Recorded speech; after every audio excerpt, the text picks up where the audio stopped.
The shadow that fell across the summer of 1989 was not merely that of a cape, but the vast, architectural gloom of a vision wholly unlike anything the mainstream audience had ever associated with the concept of a superhero film. Tim Burton's Batman was a seismic event, an aesthetic triumph that wrenched the Caped Crusader from the neon-drenched camp of the 1960s television series and plunged him, with exhilarating force, into an expressionistic nightmare. A grim, gothic tapestry where the hero and his villain were two sides of the same psychological coin, locked in a perpetual dance macabre. It was less a popcorn blockbuster and more a fever dream rendered in concrete, steel, and grotesque makeup.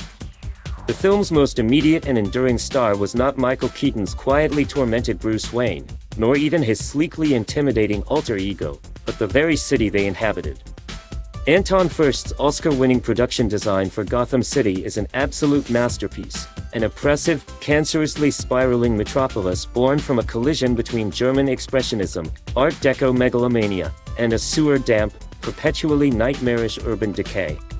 This Gotham is a suffocating organism, an unholy fusion of 1940s film noir and a futuristic dystopia, where light struggles to penetrate the canyons of impossibly tall, diseased architecture. It stands as a palpable, breathing character, its eternal twilight a visual correlative for the moral rot festering in its heart. The city's gloom justifies Batman's very existence, painting his emergence as a necessary, if equally pathological, response to a crisis of the soul. Into this brooding theater steps Jack Nicholson's Joker, a performance so flamboyant, so utterly unhinged, that it threatened to devour the movie whole. Nicholson, with his signature blend of gleeful mania and chilling menace, secured a contract guaranteeing him top billing, a percentage of the box office, and a cut of the merchandise, a testament to his star power and the studio's early recognition that the villain was, in many ways, the primary attraction. His Jack Napier, a vain, arrogant gangster who falls into a vat of chemicals and emerges as the clown prince of crime, becomes a perverse anarchist, less interested in wealth than in an artistic statement about chaos.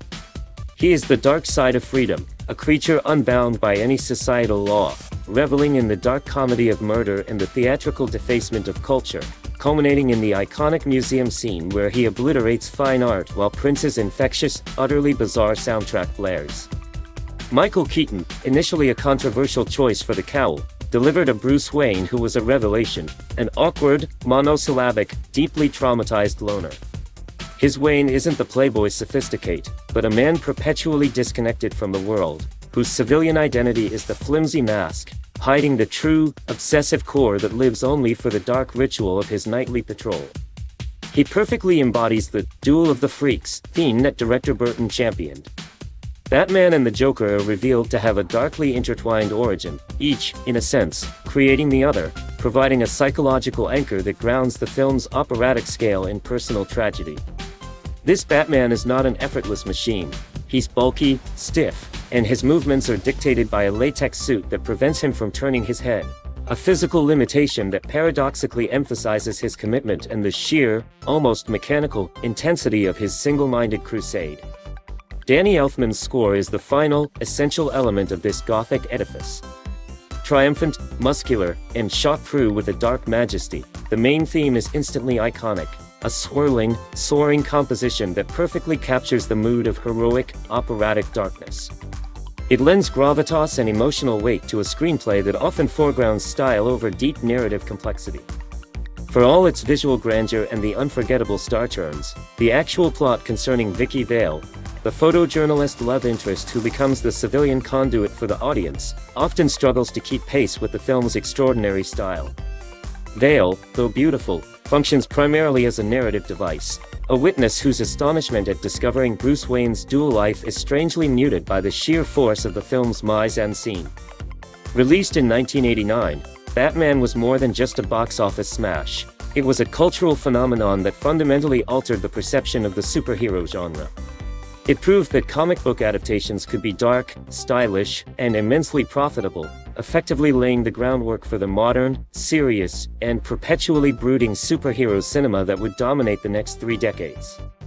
It was the moment the superhero, in the public imagination, grew up, or, perhaps more accurately, retreated into the shadows. The final, indelible image is not one of victory, but of the silhouette of the Dark Knight against the backdrop of his magnificent, terrible city, an eternal vigil, a monument to trauma, set to the swelling, immortal strains of Elfman's melancholy brass. It remains a deeply strange, profoundly stylish, and absolutely vital moment in cinematic history.